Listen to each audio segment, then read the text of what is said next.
Good morning. Now, like many other people on YouTube in the past few months, I have also joined the pocket notebook crowd. I was inspired by Parker Sedicase from the channel Park Notes. He's not paying me to say this, but he's got a great channel. Really recommend it. He talks about philosophy and notebooks, which are two great topics. So yeah, check out his channel. He's got a lot of content on pocket notebooks, so I thought I would try one out myself.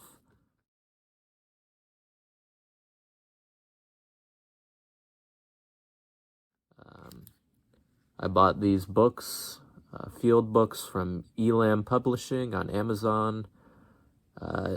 They seem to be cheaper than a lot of other pocket notebooks, but I didn't notice anything terrible about them, so I won't recommend, but I won't turn you off it either. These are fine notebooks.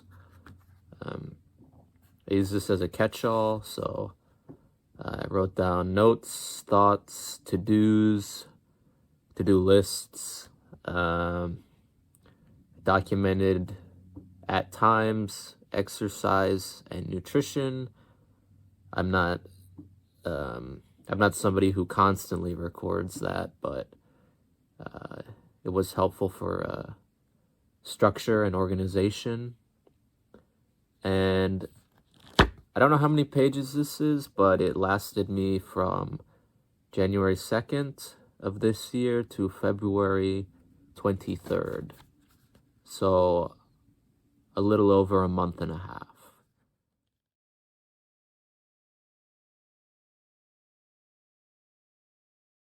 So let's get started. The first highlight was to-do lists. To-do lists are very helpful for organizing your life. There's always things to do, and sometimes it's hard to remember. So being able to figure out what's going on and then write it down, and then having a notebook on you at all times that reminds you to do things. I found it very helpful. Let's see. I don't tab this normally. I tabbed it for the video, but I got a to-do list here. It says like, oh, go to the office, go to the Wizards game, return this book to the library, just stuff like that. I found it helpful to, because I'm always forgetting things, so having moments of clarity where I write everything down allow me to remember a lot more things.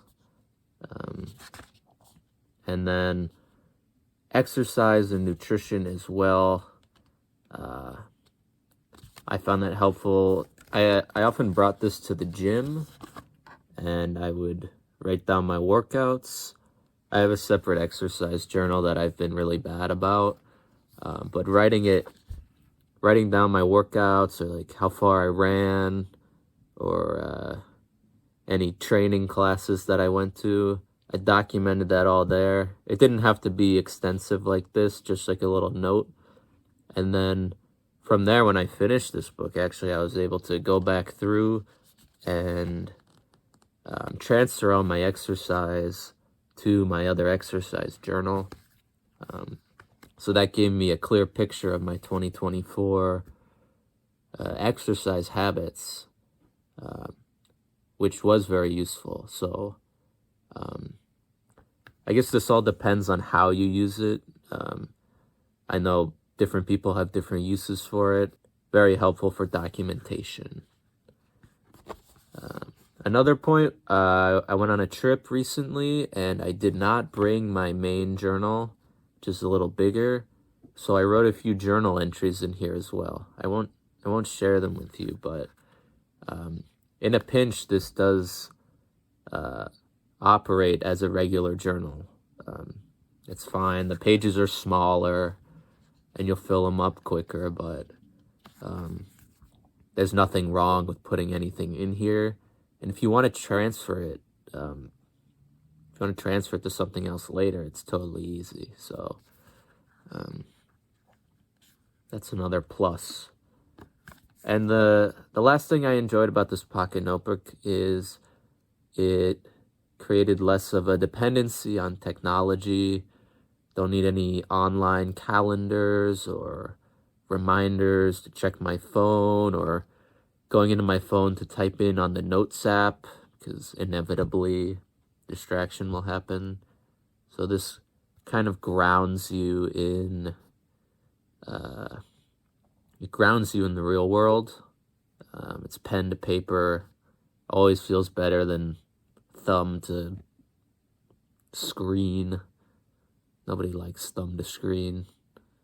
You tolerate it, but you don't like it.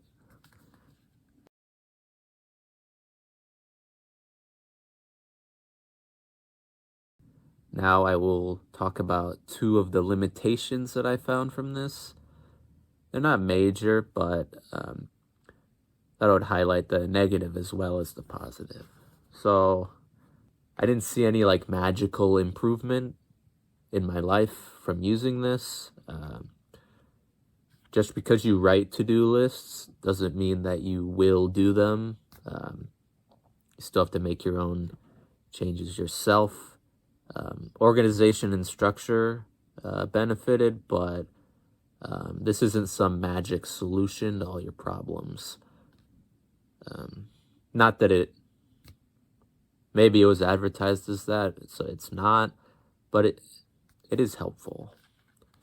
And secondly, even if you're carrying this thing around, I did find that it was a hard habit to sometimes get thoughts down, like even just having ideas all the time, and it's like in my breast pocket or whatever. Side note, got a pocket notebook case, like one of those leather ones. I think it's really cool. Makes it easier to carry around and not get beat up. But yeah, I would often forget to pull this out and write things down, even when I was carrying it on my person, which was often. Now I guess that's a limitation of myself. Setting a habit takes active effort usually, and while I did write in these books, or in this book most days, I did find it hard to utilize it to the best of my ability. So I guess that's not a knock on the notebook itself, but it requires effort, which I gave, but not enough. But that's how things work when you start out. Sometimes I was constantly evolving my process throughout this, since it was so new to me. It's like little tweaks that I was making, slowly trying to perfect the process. So I guess that's just growing pains with a new activity. So those are two minor limitations. I wouldn't call them negatives, but they're caveats or considerations to make before you embark on a journey of this new system.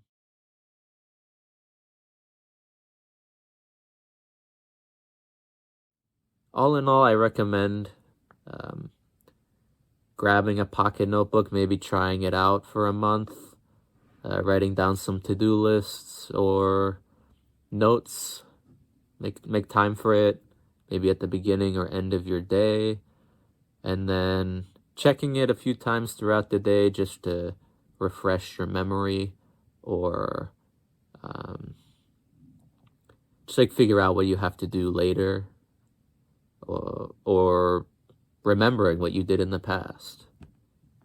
So, pocket notebooks, go check out Parker's channel for content greater than this. All right. See ya.